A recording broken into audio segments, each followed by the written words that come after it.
دنیا کے تمام مذاہب اور قوموں میں تیوہار اور خوشیاں منانے کے مختلف طریقے ہیں۔ ہر ایک تیوہار کا کوئی نہ کوئی پس منظر ہے اور ہر تیوہار کوئی نہ کوئی پیغام دے کر جاتا ہے، جن سے نیکیوں کو ترغیب ملتی ہے اور برائیوں کو ختم کرنے کی دعوت ملتی ہے۔ لیکن لوگوں میں بگاڑ آنے کی وجہ سے ان میں ایسی بدعات و خرافات بھی شامل کر دی جاتی ہیں کہ ان کا اصل مقصد ہی فوت ہو جاتا ہے۔ جیسے جیسے دنیا ترقی کی منازل طے کرتی گئی اور مہذب ہوتی گئی، انسانوں نے کلچر اور آرٹ کے نام پر نئے جشن اور تیوہار وضع کیے۔ انہی میں سے ایک نئے سال کا جشن ہے۔ تاریخ کا مطالعہ کرنے سے معلوم ہوتا ہے کہ نیو ایئر نائٹ کی تقریبات کا باقاعدہ آغاز 19ویں صدی میں شروع ہوا۔ ناظرین، میں ہوں مفتی محمود، آپ دیکھ رہے ہیں ہمارا YouTube channel masterpieces of Islam. اگر آپ نے ابھی تک ہمارے چینل کو سبسکرائب نہیں کیا تو ہمارے چینل کو سبسکرائب کر دیں اور بیل کے بٹن کو پریس کر دیں۔ ناظرین، برطانیہ کی رائل نیوی کے نوجوانوں کی زندگی کا زیادہ حصہ بحری جہازوں میں گزرتا تھا۔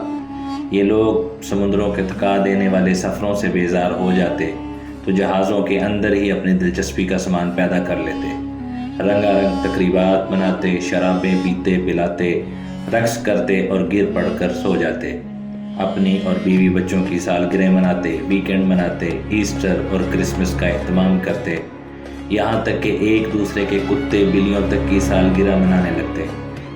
انہی تقریبات کا تسلسل تھا کہ ایک سال 31 دسمبر کو جہاز کا سارا عملہ اکٹھا ہوا۔ انہوں نے جہاز کے ہال روم کو سجایا، موسیقی اور شراب کا اہتمام کیا۔ رات 10 بجے سب نے خوب شراب پی کر رقص کیا اور ٹھیک 12:01 پر ایک دوسرے کو نئے سال کی مبارکباد دی اور ایک دوسرے کو اپنے ہاتھ سے ایک ایک شراب کا جام پیش کیا۔ یہ نیو ایئر نائٹ کا باقاعدہ آغاز تھا۔ اگلے سال ستمبر اور اکتوبر ہی میں نیو ایئر نائٹ کا انتظار شروع ہو گیا۔ دسمبر آیا تو جونیئر افسروں نے اپنے سینئر افسروں کی درخواست دی کہ ہم ایک طویل عرصے سے اپنے گھروں سے دور ہیں، لہٰذا ہم نیو ایئر نائٹ منانا چاہتے ہیں۔ مہربانی فرما کر ہمیں صرف ایک رات کے لیے ساحل سے خواتین کو لانے کی اجازت دی جائے جن کے ساتھ ہم رقص کر سکیں۔ اس رات قریب ترین ساحل سے فاحشہ عورتوں کا بندوبست کیا گیا۔ یہ نیو ایئر نائٹ دوسری راتوں سے اس اعتبار سے اچھی تھی کہ اس میں شراب کے ساتھ شباب بھی میسر تھا۔ تیسرے سال اس تقریب میں بتیاں بجھانے کا سلسلہ بھی شروع ہو گیا۔ وہ یوں کہ ایک سپاہی نے جہاز کے الیکٹرک سسٹم کے رکھوالے کو چند پاؤنڈز دے کر کہا کہ جوں ہی رات کے 12 بجیں چند سیکنڈ کے لیے بتیاں بجھا دینا۔ جوں ہی رات کے 12 بجیں روشنیاں بجھ گئیں تو فلور پر موجود تمام لوگوں کی چیخیں نکل گئیں۔ پھر اچانک روشنیاں جلیں اور روشنیاں گل کرانے والے آفیسر نے مائک پر تمام لوگوں کو ہیپی نیو ایئر کہا۔ اگلے سال تمام لوگ روشنیاں گل ہونے کا انتظار کرتے رہے اور جوں ہی روشنیاں گل ہوئیں تمام لڑکے اور لڑکیاں ایک دوسرے سے لپٹ گئے اور یوں کئی سالوں میں جا کر بے حیائی کے اس تہوار کی تکمیل ہو گئی۔ پھر مغرب و یورپ نے اس تہوار کو اپنا لیا اور آہستہ آہستہ ان کے شوق غلامی میں مسلم ممالک نے بھی اس تہوار کو اپنے ہاں منانا شروع کر دیا۔ ناظرین، اس تفصیل سے یہ بات واضح ہوتی ہے کہ اس تہوار میں کوئی خوبی اور بھلائی ابتدا سے ہی نظر نہیں آتی۔ مغرب و یورپ کی تقلید میں دیوانگی کا یہ عالم ہے کہ ہم نے mother day, father day, teacher day, Valentine day, black Friday اور نیو ایئر نائٹ جیسے خرافات سے بھرپور پروگرامات میں بھی ان کی قدم بقدم اور پہلو بہ پہلو تقلید شروع کر دی ہے۔ اس کی خبر مخبر صادق حضرت محمد رسول اللہ صلی اللہ علیہ وسلم نے بھی دی تھی کہ تم گزشتہ اقوام و امم کی بالشت یوں تقلید کرو گے جس طرح ایک جوتا دوسرے جوتے کے برابر ہوتا ہے۔ شرابوں کی قیمتوں اور مانگ میں اضافہ، فارم ہاؤسز اور نائٹ کلب میں ایڈوانس بکنگز، ڈانسر اور خوبرو لڑکیوں اور ماڈلز کا ریٹ بڑھا دینا، ساحل سمندر پر نہانے پر عائد پابندی سے بچنے کے لیے پھرتیاں، NGOs کی جانب سے مخلوط پارٹیز کے انعقاد کی تیاریاں، مالدار افراد کے ہاں ڈانس اور مجرا پارٹیز کی گہما گہمی اور پہلے سے کارڈز کی تقسیم۔ ایمانداری سے بتلائیے، کیا یہ مسلمانوں کے کام لگتے ہیں؟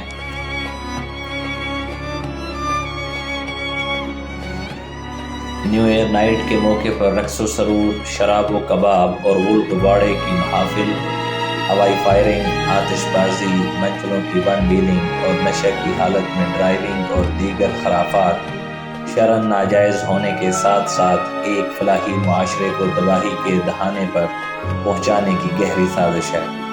ہر سال تواتر سے اخبارات میں خبریں چھپتی ہیں کہ نیو ایئر نائٹ کے موقع پر کچی اور زہریلی شراب پینے سے کہیں 30 لوگ تو کہیں 40 لوگ اپنے انجام تک پہنچ گئے۔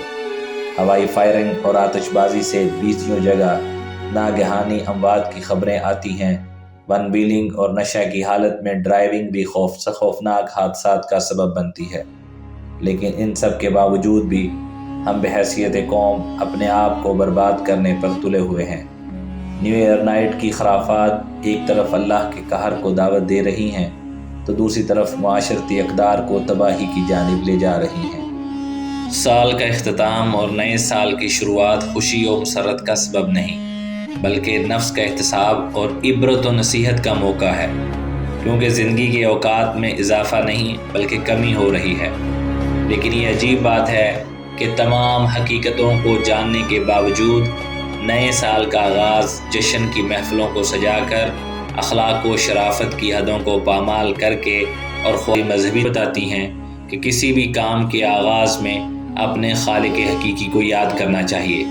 بحیثیت انسان اپنے معاشرتی، اخلاقی اور دینی فرائض کی تندہی اور دیانتداری سے ادائیگی کا مخلصانہ عزم کرنا چاہیے۔